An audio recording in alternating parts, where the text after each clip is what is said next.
तो ये कुछ इमेजेस आता रहता है, this is very very bad.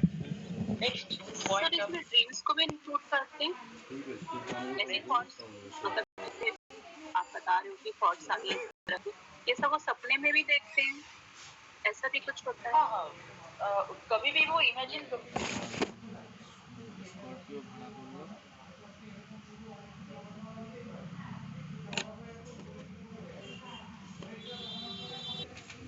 बहुत ज्यादा एंजाइटी हो जाते हैं, फियर आ जाते हैं। नेक्स्ट आप लिख सकते हो पैथोलॉजिकल डाउट कर सकते हो। पैथोलॉजिकल डाउट, पैथोलॉजिकल डाउट में क्या होता है, मैं चेक करता रहता हूँ अगेन एंड अगेन, वो मेरे पैथोलॉजी पे आ जाते हैं, मतलब वो वहां से मैं निकल ही नहीं पाता हूँ। अगेन एंड अगेन घर की डोर बेल चेक करता हूँ, डोर लॉक हुआ है या नहीं, गैस ओवन का नॉब बंद हुआ है या नहीं चेक कर रहा हूँ अगेन एंड अगेन। मैं सो रहा हूँ फिर भी मैं चेक कर रहा हूँ, सोने के बाद उठ के चेक कर रहा हूँ मैं। ठीक है, एक लड़का था मेरा, एक घर पे आया था, जो सोने के बाद एवरी 5 मिनट आफ्टर वो उठ के अपने बेड के अंदर चेक करता है, बेड के नीचे कोई और घुस गया, कोई चोरी करने वाला या कोई, वो चेक करता रहता है। ठीक है, तो एंड नेक्स्ट पैटर्न, पैटर्न लिख सकते हो, पैटर्न, PATT, पैटर्न मतलब आई वांट परफेक्शन, मुझे हर चीज ठीक ठाक सही तरीके से रखना है। जैसे नीता मैम आप कह रहे थे न्यूज़पेपर वाला एग्जाम्पल, तो कोई भी चीज मैं बहुत सीधा तरीका से रखना की कोशिश करूंगा, छोटा से छोटा चीज भी मैं सही तरीके से रखने की कोशिश करूंगा। रूम का डेकोरेट ठीक तरीके से करना चाहूंगा, बुक शेल्फ, टेबल, ये सब ठीक करना है मुझे, कारपेट भी ठीक करके रखना है। इवन मैं देखता हूँ एक छोटा सा बच्चा था, आया था, 5 साल का था, 5 साल का था, वो टीवी देख रहा है घर पे बैठ के, लेकिन उसको ऐसा लग रहा है कि उसके बाथरूम के सामने वाला एक मैट्रेस है, उस मैट्रेस का थोड़ा टिल्ट हो गया है, तो अगेन एंड अगेन उठ के वो ठीक कर रहा है। जो कोई बाथरूम में जाता है एंड आता है, उसके बाद उस मैट्रेस थोड़ा इधर उधर होता रहता है, तो उसको उठ के वो उसको ठीक, जब तक ठीक नहीं करेगा वो ठीक तरीके से टीवी नहीं देख पाएगा। ठीक है, तो ये जिसको होता है उसको पता है कितना डेंजरस है इसका situation. Next point you can say ordering, ordering, ordering, ordering का मतलब क्या होता है, मेंटेनिंग ऑर्डर, मेंटेनिंग एक ऑर्डर में हम रहना पसंद करते हैं, अंडरस्टूड। हम लोग एक ऑर्डर में रहना पसंद करते हैं, कोई भी चीज, सपोज आप देख लीजिए, हमेशा कोई, आप देख सकते हो कोई काउंट करता है, कोई काउंट करता है, again and again he is counting. ठीक है, कभी कभी ऐसा होता है, मैं 1 से 40 मुझे काउंट करना है एंड मैं 20 काउंट किया, मैं भूल गया, मैं फिर से रिकाउंट कर रहा हूँ। ठीक है, again and again he is counting. And next आप इस तरीके से कर सकते हो। ओसीडी का कुछ अदर लक्षण भी हो सकता है, जैसे ओसीडी के साथ हो सकता है बहुत तरह का प्रॉब्लम, जैसे फोबिया तो होता रहता है, फोबिया, एंजाइटी तो होता है, जिसको हम गैट कहते हैं, GAD, general anxiety disorder, general anxiety disorder.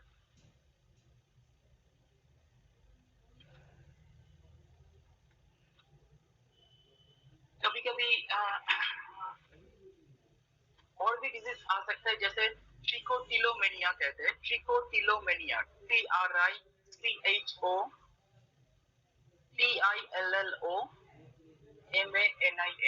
ट्रिकोटिलोमेनिया।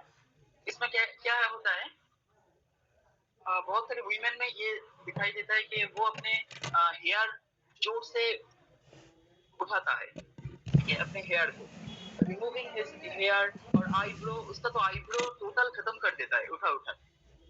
ठीक है,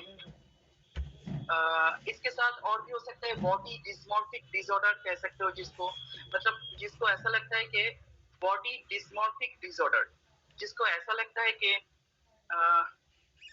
उसका नाक ठीक ठाक जगह पे नहीं है, ठीक ठाक है लेकिन उसका ऐसा लग रहा है कि मेरा नाक ठीक ठाक जगह पे नहीं है, या और भी बॉडी पार्ट्स जो रहता है वो ठीक ठाक जगह पे नहीं है, वो इसके लिए ऊपर बहुत सारा कुछ ओवर थिंकिंग करता रहता है। नेक्स्ट आप लिख सकते हो होर्डिंग। होर्डिंग का मतलब होर्डिंग, HOARDING। होर्डिंग का मतलब होता है आप पुराना चीज, अननेसेसरी चीज कलेक्ट करके घर को डार्टी बना रहे हो, घर में रख रहे हो पुराना चीज जो आप डिस्पोज कभी नहीं कर सकते, ठीक है। जैसे पुराना न्यूज़पेपर आप घर में जमा कर रहे हो, करते रहते हो। Okay, next, and you cannot dispose this also.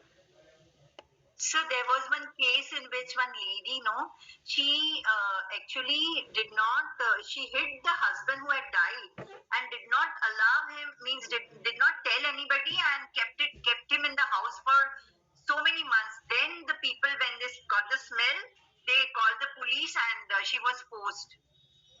Okay. ऐसा होता है, तो ये यही हुआ ना? No, not directly linked with OCD. It can be different things. It can be different, just like schizophrenia का भी सिम्टम हो सकता है। डिटेल केस स्टडी करना पड़ेगा। मैक्सिमम टाइम schizophrenia उसमें ज़्यादा यहाँ पे कलकत्ता में हुआ था, 2-3 बार मैंने देखा है कि वो उसके पापा को या किसको मैंने भूल गया, उसके माँ को शायद, जो मर गया था, बहुत दिन तक रख दिया था। एक होस्ट वाला माहौल बना रखा था कि कोई आके देखे तो डर के भाग जाए, ठीक है, तो वो इसी में रहता था। तो इट्स लाइक schizophrenic डिसऑर्डर लग रहा था। और भी डिप्रेशन को भी आप बहुत इजीली ऐड कर सकते हो। एक लड़की कुछ दिन पहले आया था मेरे पास, जो 30 इयर्स उम्र की है, वो 3 बार सुसाइड अटेम्प्ट कर चुकी थी, वो लड़की, ठीक है।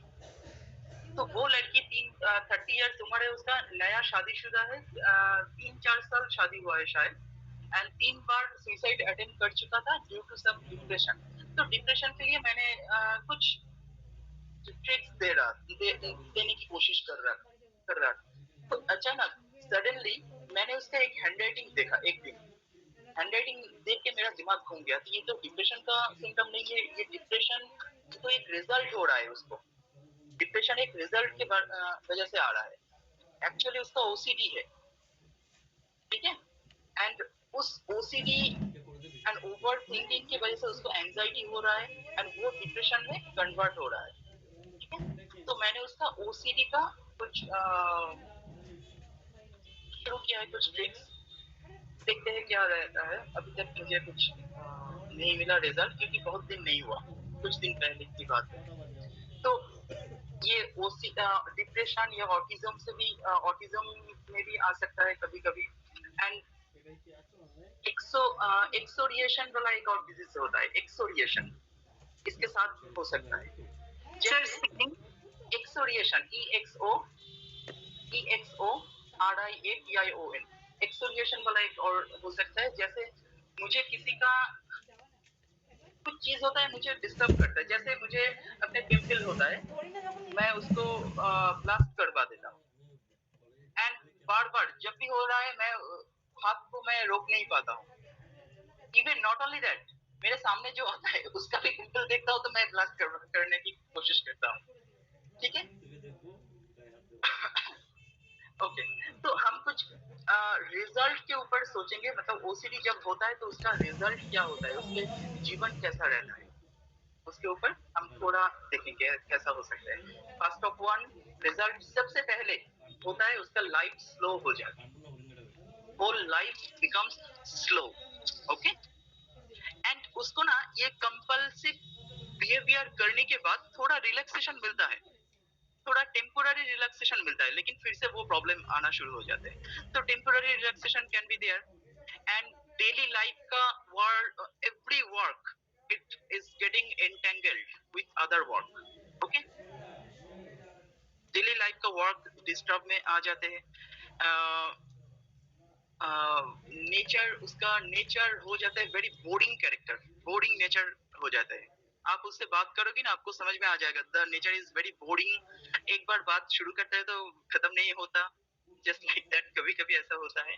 तो एंड ये इसके बिलीफ सिस्टम ऐसा होता है, बहुत हाई रहता है इसका बिलीफ सिस्टम। कुछ भी ब्लाइंडली एक्सेप्ट करता है, कुछ भी रिचुअल को, ठीक है, कोई भी रिचुअल। एक्चुअली बार बार हाथ धो रहा हूँ मैं, ये भी एक रिचुअल है, ठीक है। तो कोई भी चीज ब्लाइंडली एक्सेप्ट कर लेता है वो, ठीक है। एंड अपने बॉडी को भी कभी कभी हार्म करना पसंद करते हैं। जैसे मैं सपोज मैं रब कर रहा हूँ, बहुत जोर जोर से रबिंग कर रहा हूँ, रबिंग करते करते कहीं वुंड्स हो गया, वुंडेड हो गया मेरा हाथ, तब भी मैं रबिंग करता ही रहता हूँ, ठीक है, हाथ धोने के समय।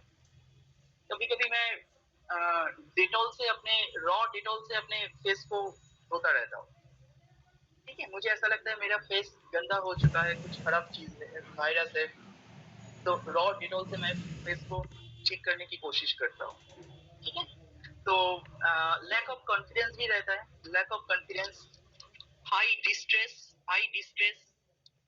इसके लिए अनएम्प्लॉयड भी हो सकता है, अनएम्प्लॉयड।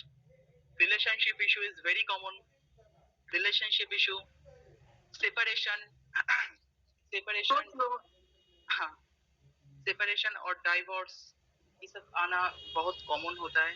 एंड बहुत नेगेटिव सोशल फंक्शनिंग होता है, नेगेटिव सोशल फंक्शनिंग, ठीक है। Friend circle is not so good, ठीक है। डिप्रेशन, सुइसाइडियल थॉट, ये सब आता ही रहता है। Understood?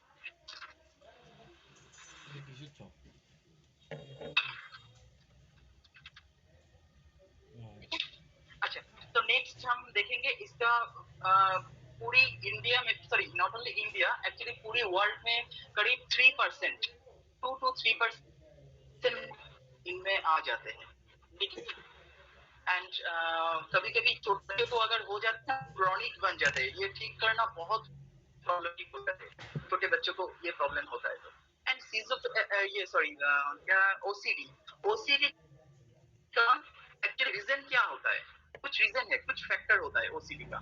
जैसे नंबर 1 ये जेनेटिक फैक्टर होता है, नंबर 1 आप लिख सकते हो बायोलॉजिकल फैक्टर। बायोलॉजिकल फैक्टर के अंदर, बायोलॉजिकल फैक्टर, उसके अंदर आप कर सकते हो जेनेटिक फैक्टर।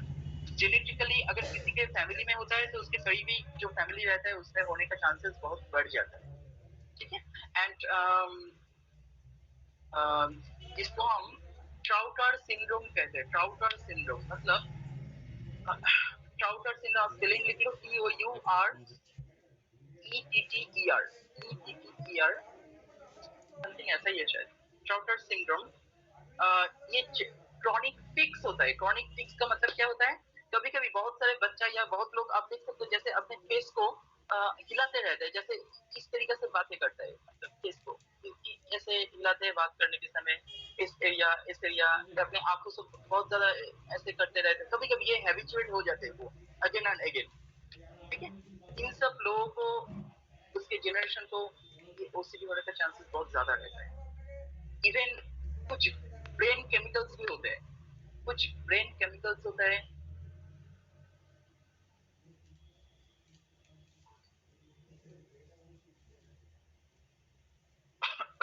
कुछ ब्रेन केमिकल्स होता है, जैसे हम लोगों का सेरोटोनिन हार्मोन अगर कम हो जाते हैं, ओसीडी जिसको रहता है, सेरोटोनिन हार्मोन बहुत कम हो जाते हैं उनका, ठीक है। हार्मोन का इम्बैलेंस दिखाई देते हैं। कुछ ब्रेन का कुछ कॉर्टेक्स रहता है, कुछ ब्रेन सर्किट रहता है, जिस सर्किट में जिसको आप कह सकते हो कॉर्टिको, आप लिख लीजिए कॉर्टिको, ये थोड़ा बड़ा नाम है, cortico, CORTICO, cortico striato, STRIATO, cortico striato, thalamo, THALAMO, thalamo, cortical, CORTICAL, cortico, cortical circuit, ठीक है। CSTC सर्किट कहते हैं इसको, CSTC सर्किट हमारे ब्रेन का। तो ये ब्रेन का 3 पार्ट होता है, इस 3 पार्ट को एक साथ मिला के ये पार्ट क्या करते हैं, हमारे मूवमेंट होता है, एग्जीक्यूशन को हमारे एग्जीक्यूट करने के लिए उस पार्ट रिस्पॉन्सिबिलिटी लेता है, ठीक है। एंड यहाँ से हैबिट फॉर्मेशन होता है। तो जिसको ओसीडी होता है ना, उसको आप पेट सीटी स्कैन करवाओगे, ब्रेन को, तो वहाँ पे देखा जाएगा कि उसके ये एरिया, ये जो कॉर्टिकोस्टेरॉइड्स थैलेमो कॉर्टिकल सर्किट जो कहा मैंने, इस एरिया बहुत ज्यादा एक्टिव हो जाते हैं, हाइपर एक्टिव और हाइपर सेंसिटिव हो जाते हैं। ठीक है, तो ये सब ओसीडी का फैक्टर है। एंड कुछ साइकोलॉजिकल फैक्टर भी आप कर सकते हो। साइकोलॉजिकल कुछ फैक्टर होता है,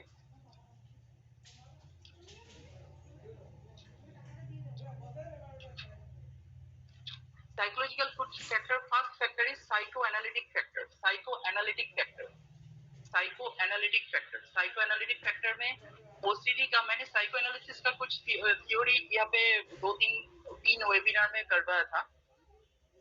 साइको एनालिटिक टोटल, वहाँ पे एनल स्टेज प्रॉब्लम मैंने करवाया था। Anal stage problem, anal stage problem, जब छोटे से बच्चे को, 2-3 साल के बच्चे को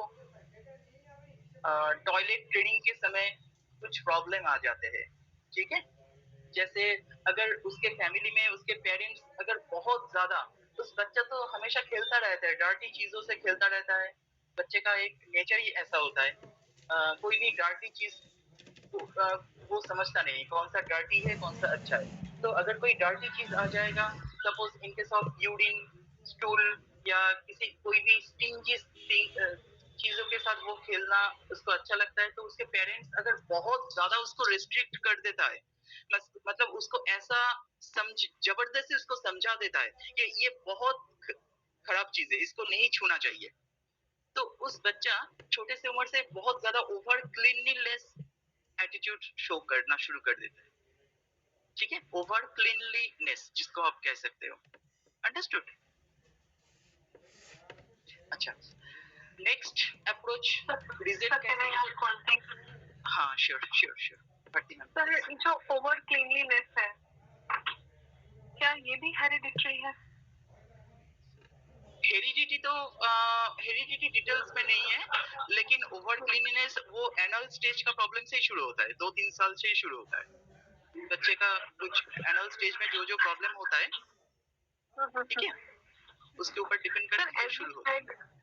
जी, एज यू सेड कि ओसीडी पेशेंट जो है वो ट्रबल में ही रहते हैं। व्हाट ये जो ओवर क्लीनलीनेस है, I am facing much problem, हमने पहले भी डिस्कस किया था। तो ये तो बहुत डिफिकल्ट है। I really want to commit out. बहुत ज्यादा no, you can stop it anywhere any time. मैं बता रहा हूँ, ट्रीटमेंट का प्रोसीड्यूर मैं बता रहा हूँ, यू डोंट वरी।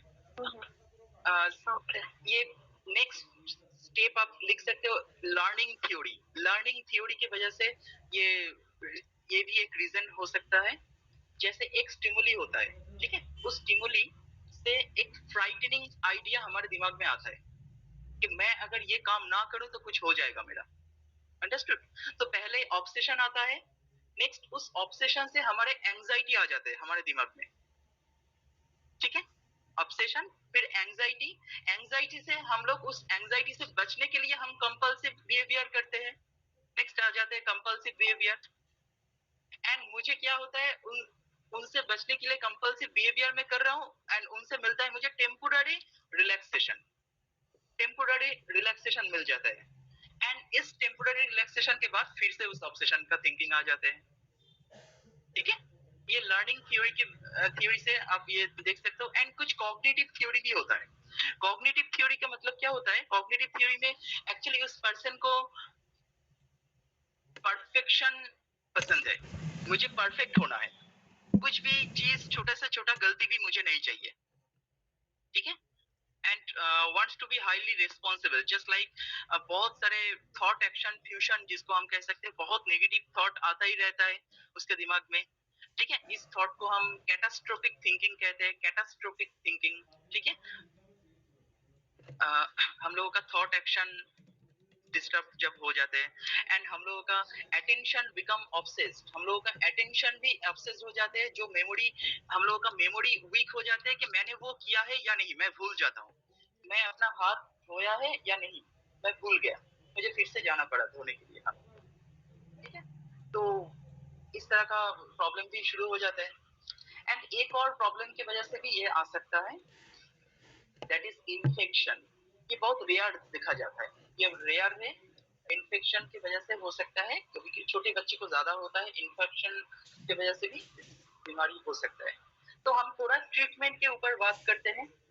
ट्रीटमेंट, इसका ट्रीटमेंट क्या हो सकता है? जैसे भारती मैम कह रहे थे, इस ट्रीटमेंट, सबसे पहले ट्रीटमेंट, एक्चुअली ये बहुत फालतू का रोग है, ठीक है, ये ट्रीटमेंट भी बहुत प्रॉब्लमेटिक होता है थोड़ा, लेकिन ठीक होते हैं, ठीक होते हैं।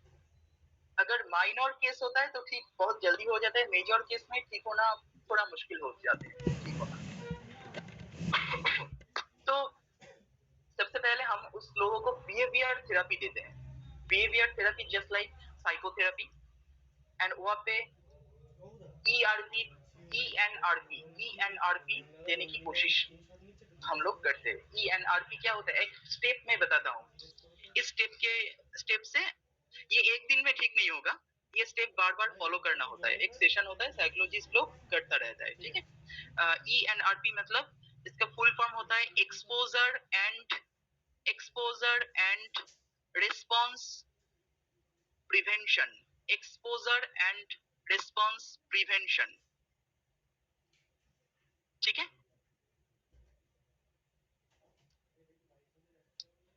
एक्सपोजर एंड रिस्पॉन्स प्रिवेंशन, इसका मतलब क्या होता है? मतलब इस थेरेपी में हम लोग कुछ पर्सन को एक्सपोज करते हैं, उसका जो डर है, ठीक है। सपोज मुझे ऐसा लगता है कि यहाँ पे कुछ खराब चीज लगा हुआ है, मैंने वहां पे हाथ दिया, अपने हाथ को टच करवाया, टच करने के बाद मैं उसको बोल रहा हूँ कि आप उसको नहीं टच करोगे, मतलब टच करोगे तो उसको दिमाग में कैसा महसूस होगा? एंजाइटी होना शुरू हो जाएगा कि मुझे अभी धोना है, इस हाथ को नहीं धोऊंगा तो बहुत कुछ प्रॉब्लम आ जाएगा। तो मैंने उसको क्या कहूंगा, मैंने थोड़ा वेट कर लो, थोड़ा वेट कर लो, कुछ देर बाद आप कर सकती हो, और थोड़ा वेट कर लो। सपोज उसको ऐसा लगता है कि 5 मिनट बाद में मुझे हाथों में बहुत कुछ प्रॉब्लम आ जाएगा, तो 5 मिनट की जगह 10 मिनट मैंने वेट करवाया एंड उसको दिखाया तो उसके हाथों में कुछ भी नहीं हुआ, ठीक है। तो ये एक बिलीफ सिस्टम उसके दिमाग में चेंज करने की कोशिश कर रहे हैं हम लोग, ताकि उसको ऐसा लगे कि उसको कुछ ना हो जाए, ठीक है। तो he will be habituated in that new belief system, understood? So after after that the person can be surviving without doing this ritual, okay. Next कुछ मेडिसिन भी हो सकता है, कुछ मेडिसिन भी हो सकता है इसके ऊपर। जैसे इमरजेंसी के लिए 2-3 मेडिसिन होता है, दो तरह का मेडिसिन होता है, जिसको बहुत ज्यादा एंजाइटी हो जाते हैं उसके लिए मेडिसिन क्या होता है, जस्ट लाइक इमरजेंसी के लिए कुछ अल्प्राजोलम रिलेटेड मेडिसिन हम लोग दे सकते हैं किसी को भी, एंड जो ट्रैंकुलाइजर होता है, लेकिन उसका एडिक्शन बहुत ज्यादा हो जाता है एंड वो लेने से बिल्कुल अच्छा मेडिसिन नहीं है, वो लॉन्ग टर्म के लिए नहीं है, शॉर्ट टर्म के लिए ठीक ठाक है। एंड लेकिन जिसको आप लॉन्ग टर्म के लिए आप रख सकते हो SSRI वाला मेडिसिन। SSRI दैट मींस जिसको हम सेरोटोनिन बढ़ाने की कोशिश करते हैं जिस मेडिसिन से, ठीक है। तो जहाँ पे SSRI मेडिसिन मींस आप उसको क्लोमिप्रामाइन कह सकते हो, क्लोमिप्रामाइन, ठीक है। क्लोमिप्रामाइन, फ्लुक्सेटाइन, ये सब मेडिसिन आ जाते हैं। इसका इफेक्ट थोड़ा टाइम लगता है, 4 से 6 सप्ताह लग जाता है, 4 से 6 हफ्ता लग जाता है इसका इफेक्ट आने में, लेकिन इसको धीरे धीरे इफेक्ट आना शुरू हो जाते हैं एंड ये लॉन्ग टर्म मेडिसिन होता है, ठीक है, ये लॉन्ग टर्म। एंड इस मेडिसिन से के साथ अगर उस बिहेवियर थेरेपी जो मैंने कहा थोड़ी देर पहले, वो एक साथ दो तो बहुत जल्दी वो पेशेंट ठीक हो जाते हैं, ठीक है।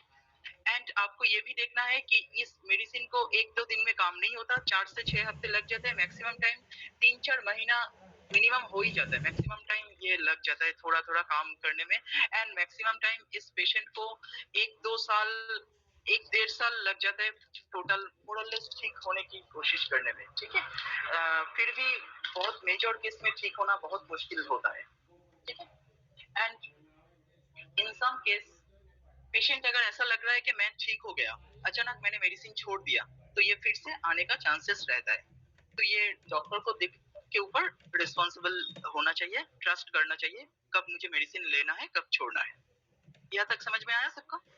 तो अभी हम थोड़ा हैंडराइटिंग के ऊपर बात करते हैं कि इसका हैंडराइटिंग होता क्या है। ओसीडी का हैंडराइटिंग मैं दिखाता हूँ आपको।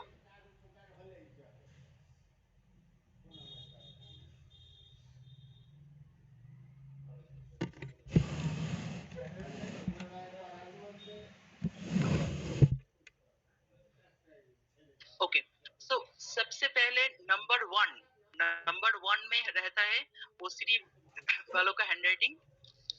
देखिए,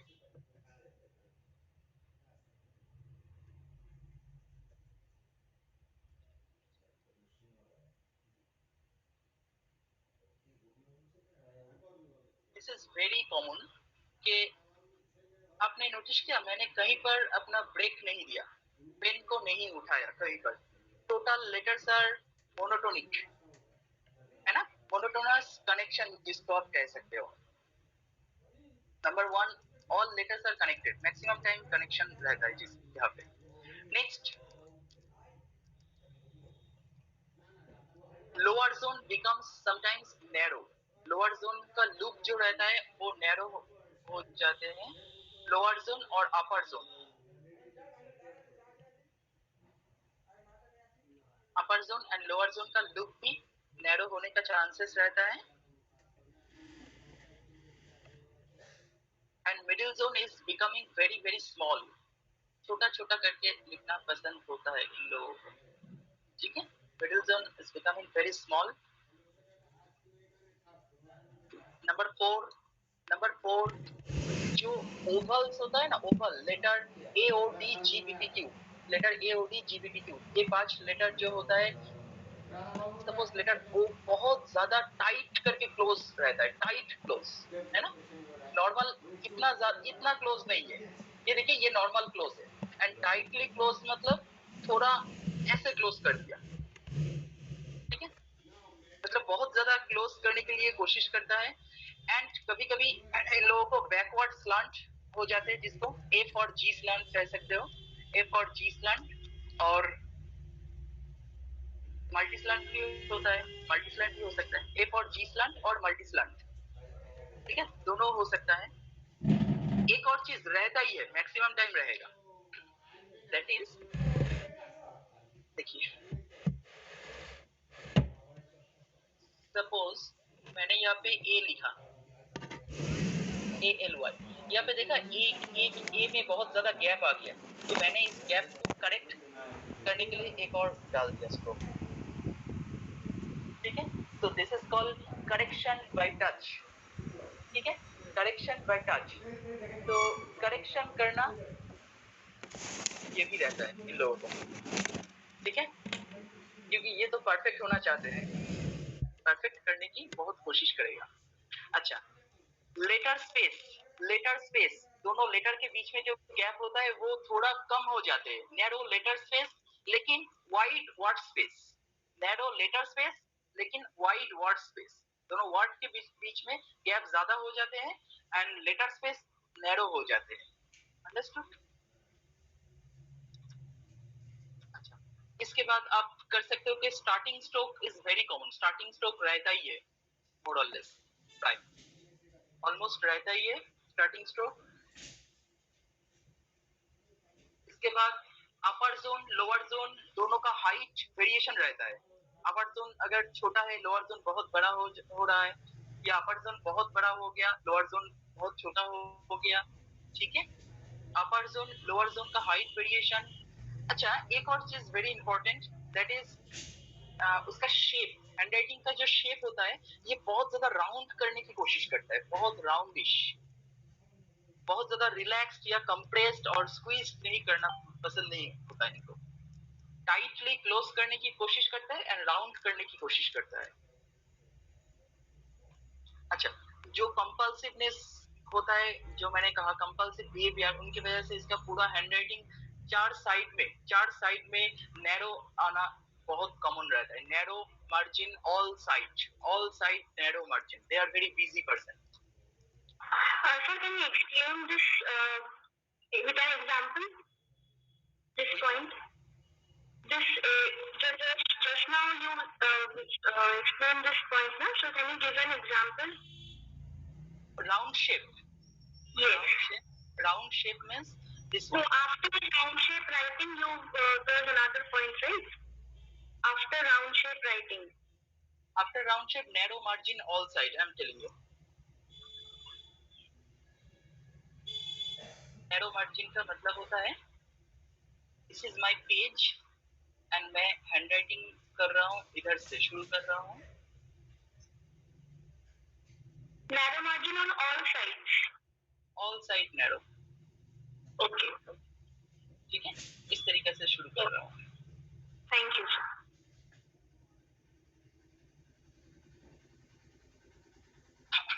अच्छा, नेक्स्ट आप लिख सकते हो ट्विस्टेड लूप. Twisted loop. एक बच्चा, मैंने एक एग्जांपल दूंगा मैं. एक बच्चा क्लास 9-10 में, लॉकडाउन से पहले मिला था मुझे, 9-10 में पढ़ता है शायद, 9 और 8 में. उस बच्चे का ये सिम्टम था, मैं दिखा रहा हूँ आपको. अपने पेन को वो छोड़ नहीं सकता. Suppose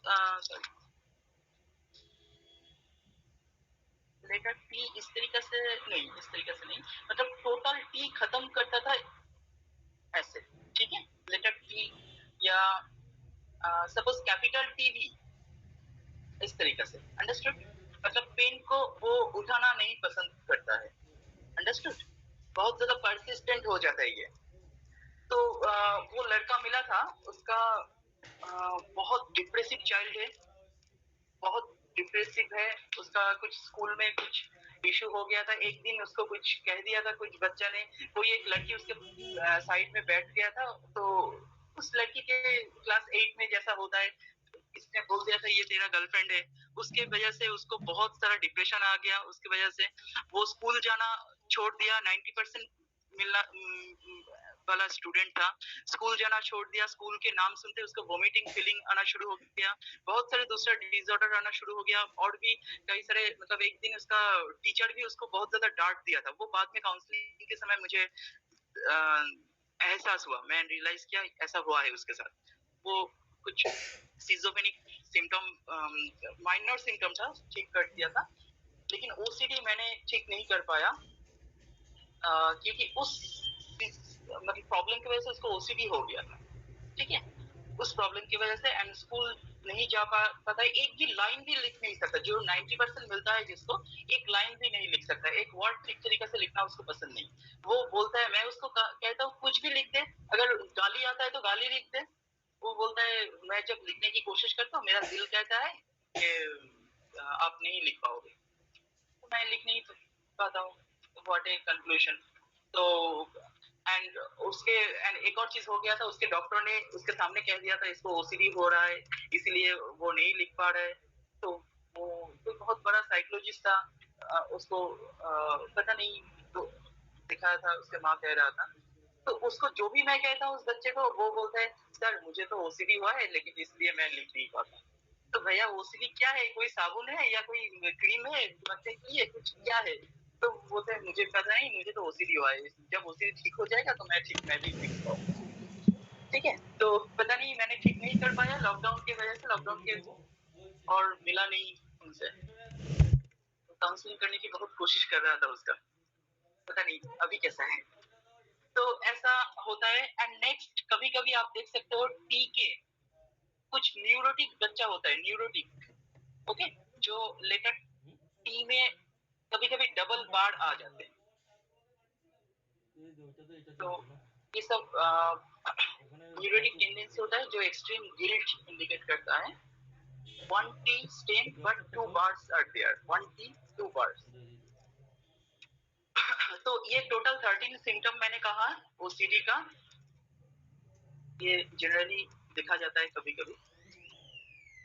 You can go through it. That's all. Finish हो गया आज का.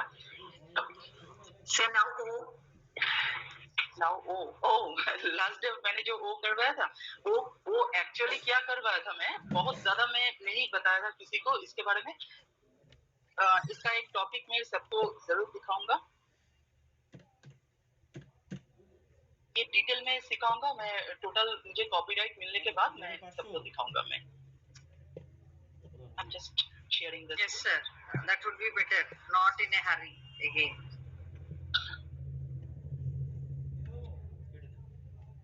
एक्चुअली कुछ macro concept and micro concept मैंने देखने की कोशिश कर रहा था। थेरेपी नहीं बताओगे कैसे? ओस्टिक थेरेपी बहुत सारे हो सकता है, लेकिन जो नॉर्मल वाला जो थेरेपी होता है वो भी डाल सकते हो, एंड कुछ थेरेपी होता है जिसका साइड इफेक्ट भी हो सकता है, इसलिए ओपन फोरम में मैं बताना नहीं चाहता हूँ ओसीडी के बारे में थेरेपी।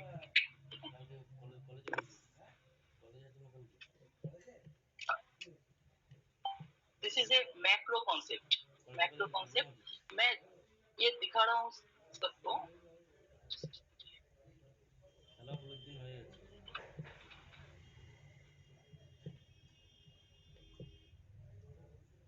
मैं अभी नहीं कुछ भी नहीं कह रहा हूँ, मैं बस आपको ये कुछ ऑप्शन दे रहा हूँ। जो नया ग्राफोलॉजिस्ट है, जो ओल्ड सीनियर है, उसको सब कुछ पता है ऑब्वियसली, लेकिन जो नया है उसके लिए जरूर कहूंगा हर एक पॉइंट को बहुत अच्छी तरीके से देखिए एंड इसके ऊपर विचार करने के लिए कोशिश कीजिए एक ओ कैसे बनता है, ठीक है। जस्ट लाइक 12 o'clock से 6 o'clock तक रहता है हम लोगों का फ्लेक्सर और डाउन स्ट्रोक जिसको आप कह सकते हो, एंड इसी स्ट्रोक होता है हम लोगों का ग्रेविटेशनल पावर, ठीक है। इसके ऊपर डिपेंड करके हम लोग बहुत कुछ कर सकते हैं। एंड सपोज सबसे हाईएस्ट ग्रेविटेशनल पावर कहाँ पे रहता है? 11 से शुरू होता है ग्रेविटेशनल पावर का, मतलब आपके गाड़ी का स्पीड सबसे जोर शुरू हो जाते हैं एंड 10 o'clock, 9 o'clock, 8 o'clock में जाके बहुत ज्यादा हो जाता है, 7 o'clock में सबसे ज्यादा हो जाते हैं। देखिए, लेकिन सबसे ज्यादा होता है, लेकिन उससे भी ज्यादा होता है वहाँ पे सेल्फ कंट्रोल करना, नहीं तो वो 6 o'clock में खत्म करना होता है, ग्रेविटेशनल के ऑपोजिट जाना पड़ता है और शुरू हो रहा है, तो 7 o'clock से वो सिस्टम शुरू करना पड़ता है, उसका ब्रेक शुरू करना पड़ता है। तो 7 o'clock is very very important area in our life, okay, क्योंकि वहाँ पे हाईएस्ट आपका सेल्फ कंट्रोल चाहिए, क्योंकि आपका गाड़ी सबसे स्पीड चल रहा है and that means high reserve हो रहा है आपका आपके पास पैसा सबसे ज्यादा है उस 7 o'clock में, ठीक है। सब कुछ सबसे ज्यादा है 7 o'clock में, एंड 7 o'clock से आपको अगर स्पीड नहीं संभाल पाओगे तो 6 o'clock छोड़ के आप चले जाओगे, आप तो ऊपर नहीं जा सकते हो, ठीक है। तो इसी तरीके से आप टोटल राउंड कंप्लीट करना है आपको। तो मैं एक एक पॉइंट को मैं चाहता हूँ आप लोग थोड़ा और थिंक कीजिए इसके ऊपर, थोड़ा और देखिए यहाँ से और क्या क्या निकल सकते हैं। ये तो मैंने मैक्रो या पे 126 तरीके से मैंने इसको डिवाइड किया है। तो यही मैंने लास्ट डे मैंने दिखाया था कि आप सब थोड़ा थिंक कीजिए इसके ऊपर। Not only me, don't depend on me, just think about it कि इनसे और क्या क्या जान सकते हैं। ओनली एक लेटर ओ को बहुत कुछ जान सकते हो आप सब लोग, बहुत कुछ, एक लेटर ओ बहुत कुछ बता देता है। Understood all of you?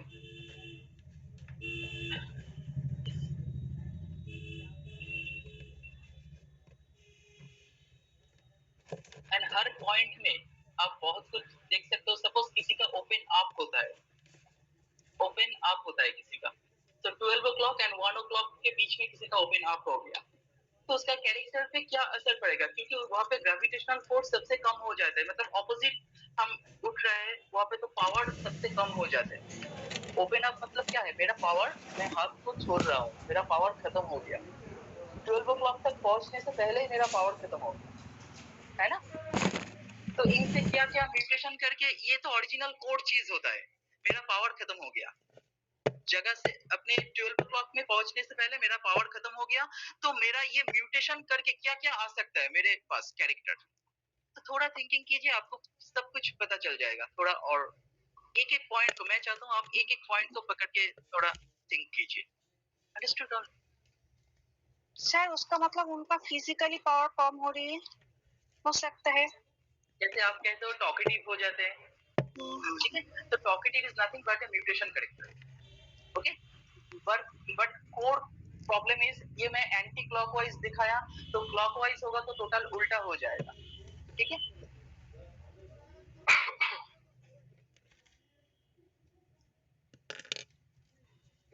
ठीक है, आज इतना ही। Thank you all. Thank you so much, sir. Thank you, sir. Thank you so much. Grateful for you for the knowledge. Thank you. Bye bye. Take care. Thank you sir. Thank you, sir. Thank you. Thank you. बहुत अच्छा session है. God bless you, sir. Thank you. Thank you. Thank you, sir. Thank you so much. Thank you, sir.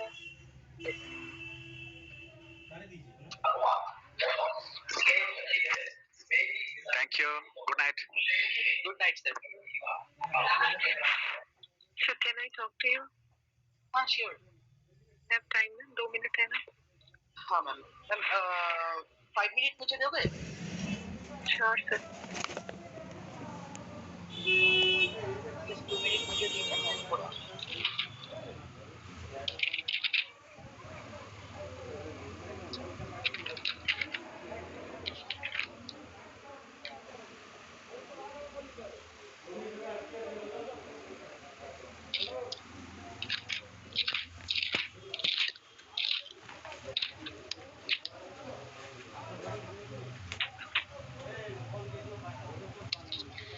यहाँ से charger किसने का है?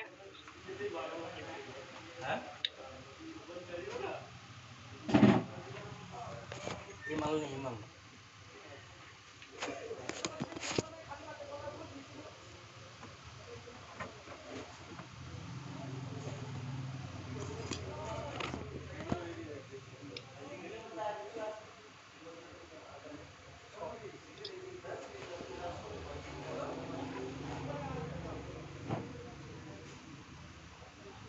এই graphology শেষ কিনা দেখতো